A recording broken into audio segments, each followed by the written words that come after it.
പാട്ടും ആണ്. പിന്നെ തങ്ങളെപ്പറ്റി ബാഫയ്ക്ക് തങ്ങൾ അവരുടെ കുറിച്ചാണ് എഴുതിയത്. അത് എഴുതാനൊരു കാരണം കൂടിയുണ്ട്.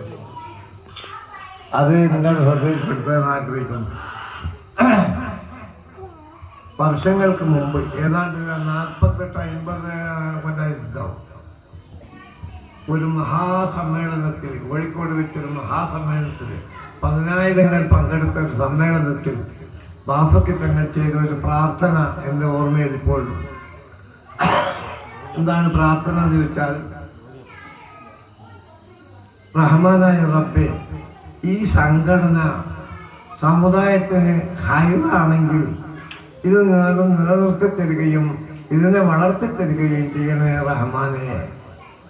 തുടർന്ന് മറ്റൊന്നുകൂടി, റഹ്മാനായ റബ്ബേ, ഈ സംഘടന സമുദായത്തിന് ഷർറാണെങ്കിൽ ഇതിനെ തകർത്തു തരണേ റഹ്മാനെ. ഈ 2 പ്രാർത്ഥനകൾക്കും ആ 10,000 ഒന്നിച്ച് ആമീൻ പറഞ്ഞു. ഈ പ്രാർത്ഥന അള്ളാഹു സ്വീകരിച്ചിരിക്കുന്നു എന്നതിന് തെളിവാണ് മുസ്ലിം ലീഗിൻ്റെ ഇന്നേ വരെയുള്ള അനുഭവ ചരിത്രങ്ങൾ. അള്ളാഹു സ്വീകരിച്ചിട്ടില്ലായിരുന്നുവെങ്കിൽ ഓരോ തെരഞ്ഞെടുപ്പ് കഴിയുമ്പോഴും മുസ്ലിം ലീഗ് മുന്നോട്ട് പോകുന്ന കാഴ്ച അനുഭവങ്ങളാണ് നമുക്കുള്ളത്. അതുതന്നെ ആ പ്രാർത്ഥന അള്ളാഹു സ്വീകരിച്ചു എന്നതിൻ്റെ ഒരു ഉത്തമ ഉദാഹരണമാണ്. അങ്ങനെയുള്ള തങ്ങളെ പറ്റിയാണ് ഞാൻ എഴുതിയിരിക്കുന്നത്. ബാഫയ്ക്ക് തങ്ങളെപ്പറ്റി മാത്രമല്ല, ഷിഹാബലി മുഹമ്മദ് അലി ഷിഹാബ് തങ്ങളെ കുറിച്ച് ഞാൻ എഴുതിയിട്ടുണ്ട്.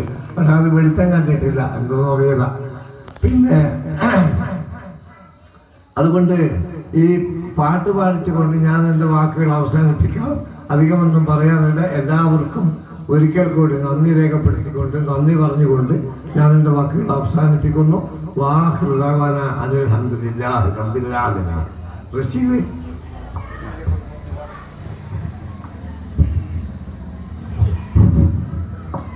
അസ്സലാമു അലൈക്കും വറഹ്മത്തുള്ളാഹി.